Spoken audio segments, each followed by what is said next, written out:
ஃபாஸ்டாகில் பணம் இருந்தும் கூடுதல் கட்டணம் வசூலித்து செங்கல்பட்டு பரனூர் சுங்கச்சாவடிக்கு 50,000 ரூபாய் அபராதம் விதிக்கப்பட்டுள்ளது. டோல்கேட் அத்துமீறல்கள் தடுக்கப்படுவது எப்போது?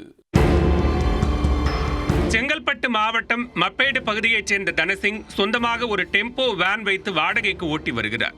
சேலையூரில் உள்ள ஒரு வீட்டை காலி செய்து அதில் உள்ள பொருட்களை ராமநாதபுரம் மாவட்டம் மண்டபத்தில் உள்ள ஒரு வீட்டில் வைக்க சவாரி வந்துள்ளது.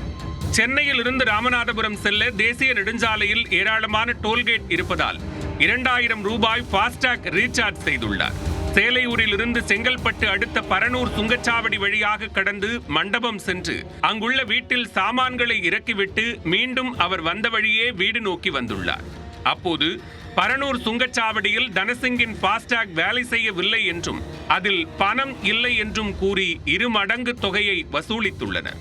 இதனால் அதிர்ச்சியடைந்த தனசிங் சம்பந்தப்பட்ட வங்கியை தொடர்பு கொண்டு கேட்டபோது ஃபாஸ்டாக் நன்றாகவே உள்ளது என்று தெரிவித்திருக்கிறார்கள்.